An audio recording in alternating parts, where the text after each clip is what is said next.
আজকে আমাদের একটা সিক্রেট ইনফরমেশন আসে যে নূরপুর ওয়ার্ড নাম্বার 2-এ কেউ বা কাহারা তারা আবার বার্মিজ সিগারেট পাচার করার উদ্দেশ্যে কিছু মালের যোগান দেয় এখানে।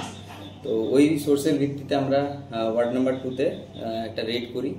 রেড করার সময় আমরা দেখতে পারি যে একটা বাড়িতে তালা লাগানো, ওই বাড়ির মালিক কেউ নেই। তো আমাদের টিপ অনুযায়ী ওই বাড়িতেই ওই ঘরটাতেই আছে বলে আমরা জানতে পারি।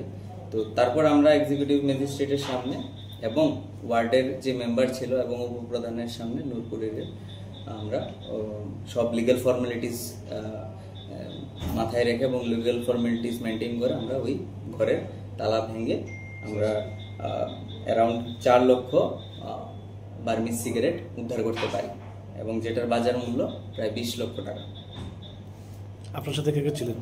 আমার সাথে এই অপারেশনটা লিড করেছে আমাদের এডিশনাল এসপি স্যার এবং ওসি কৈলাসহর ছিল, ইন্সপেক্টর ডিআইবি এবং আদার টিএসআর এবং আমার অন্য পিএসের কৈলাসহর পিএসের স্টাফ আছে।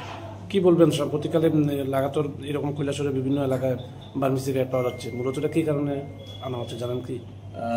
এটার বিষয়ে একটা জিনিসই বলবো যে আমাদের যেই নেশামুক্ত ত্রিপুরা গড়ে তোলার যে আহ্বানটা দিয়েছে আমাদের মুখ্যমন্ত্রী এবং আমাদের প্রধানমন্ত্রীর তরফ থেকে, তো এটা আমরা ইমপ্লিমেন্ট করার লক্ষ্যেই আমরা প্রতিদিনই এরকম ইনপুটের বেসিসে রেড চালাচ্ছি এবং আগামী দিনেও আমরা এই রেড বজায় রাখব এবং এটাই আশা করব যে আমাদের যে সুষ্ঠু সমাজটা আছে এটা আবার যেখানে এই ড্রাগস বা এসব নেশা জাতীয় দ্রব্য বিক্রি হচ্ছে এগুলি যাতে বন্ধ করে সুষ্ঠু সমাজে আবার ওরা ফিরে আসে।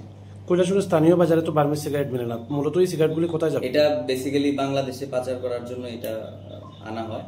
তো এটা মোস্ট প্রবাবলি আজকে রাত্রেই, যেমন কালকেও আমরা রেড করলাম, ওইটাতেও রাত্রেই পাচার করার উদ্দেশ্য ছিল, যার ফলে বর্ডারের কাছে জঙ্গলে পাওয়া যায় কালকের ইয়েটা।